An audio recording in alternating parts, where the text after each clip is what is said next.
আশেপাশে তো কেউ নাই। যাই হোক, স্বর্ণের চেনটা পাগলির এখানে রেখে দিই, তাহলে কেউ বুঝতে পারবে না। একদম চুপ থাক পাগলি, তোর কাছে আমি একটা চেন দিছি, এই চেনটার অনেক দাম, তুই এটা লুকাই রাখ। আর শোন, কেউ যেন ভুলেও জানতে না পারে। আর শোন পাগলি, আমার নামে কেউ কিছু জিজ্ঞাসা করলে কিচ্ছু বলবি না, আর যদি বলিস তাহলে আমার চেয়ে খারাপ আর কেউ হবে না।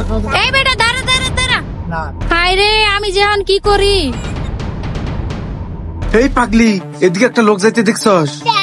না ভাইয়া না, আমি কারো দেখি নাই। দেখ, ওই লোকটা আমার স্বর্ণের চেন নিয়ে গেছে, আর ওটার অনেক টাকা দাম। সত্যি করে বল, এদিক দিয়ে লোকটা গেছে কিনা? ভাইয়া আমি কোনো চেনের ব্যাপারে জানি না, আর আমি মানুষকেও দেখি নাই। এই দেখ শোন, তুই আমার সত্যি কথা বল। যদি সত্যি কথা বলস তাহলে আমি তোরা 5,000 টাকা দেবো। কি 5,000 টাকা? কি রে, চুপ করে আসছিস কেন? বল, এদিক দিয়ে একটা লোক যাইতে দেখছস কিনা? না ভাইয়া আমি সত্যি দেখি নাই। দেখ পাগলি, দেখোস নাই, শুরুতেই বলতে পারতি। শুধু শুধু আমার টাইম লস করলি।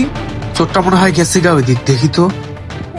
যাক ভাইয়াটা গেছে গা, এখন দেখি আসলে চেনটা স্বর্ণের কিনা। আশেপাশে তো কেউ নাই, এখন বাইর করে দেখি স্বর্ণের কিনা। আল্লাহ, এটা তো দেখা যাইতেছে স্বর্ণেরই চেন। হ্যাঁ ভাই দাঁড়ান। জি ভাই। কিছুক্ষণ আগে আপনি আমার সাথে অটোতে পাশে বসেছিলেন না? কি হয়েছে ভাই? আমি তো আপনার পাশেই ছিলাম, কোনো সমস্যা নাকি? দেখ, তোকে ভালো ভালো বলতেছি, আমার চেনটা দিয়ে দে, নয়তো আমি পুলিশকে কল দেবো। আর পুলিশ এখানে আসলে বুঝতেই তো পারতাছিস কি হবে। আরে ভাই, আপনি কি উল্টাপাল্টা কথা বলতেছেন? আমি কি চোর? আমাকে কি দেখে মনে হয় আমি চোর? তবুও যদি আপনার বিশ্বাস না হয় তাহলে চেক করতে পারেন আমাকে। এই নেন, চেক করেন। হ্যাঁ দাঁড়া, তোরে আমি চেক করতেছি। কর, বেশি করে চেক কর। চেন তো আমি জায়গা মতো রেখেছি। কিরে, চেন তো নাই, তো চেন গেল কোথায়? তুই যখন চেন নেস নাই, তাহলে চেন গেল কোথায়? চেক করে শান্তি পেয়েছেন মিয়া?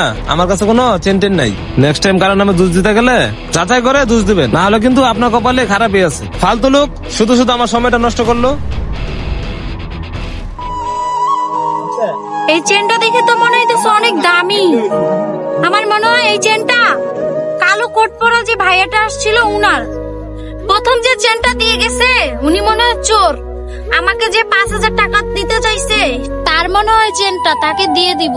আমাকে যে ভাইয়া 5,000 টাকা দিতে চাইছে আমি তাকে চেনটা যাই দিয়ে আসি।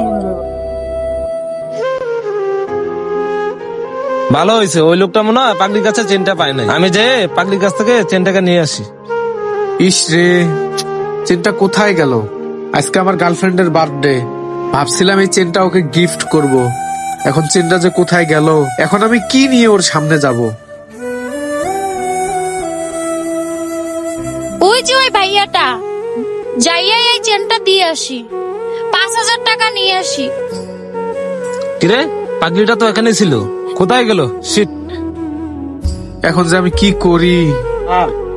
ভাইয়া এই যে আপনার চেন। আরে, এটাই তো আমার চেন, কিন্তু তোর কাছে কিভাবে আসলো? ভাইয়া আপনার চেনটা যে চুরি করছিল না, ও আমাকে ভয় দেখাইছিল। ও বলছিল আমাকে মেরে ফেলবে, এই জন্যই আপনাকে বলি নাই। আর আমি আপনার চেহারা দেখেই বুঝতে পারছি যে এটা আপনার, এই জন্যই আপনাকে ফেরত দিতে আসছি। যাই হোক বোন, তুই আমার অনেক বড় একটা উপকার করছস। আর হ্যাঁ, তোরে 5,000 টাকা দিতে চাইছিলাম না, দাঁড়া, এই নে ধর 5,000 টাকা। থ্যাংক ইউ ভাইয়া, এই 5,000 টাকা আমার অনেক দরকার। আচ্ছা বোন, যা তুই, আর নিজের খেয়াল রাখিস। যাই হোক, আমার কপালটা ভালো, এই পাগলির জন্য আমি চেনটা পাইছি।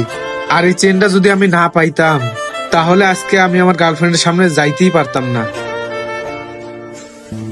ও শিট, আমি এত বোকা কি করে হলাম? কষ্ট করে আমি চেনটা চুরি করলাম, আর পাগলির বাচ্চা পাগলি চেনটা নিয়ে গেল।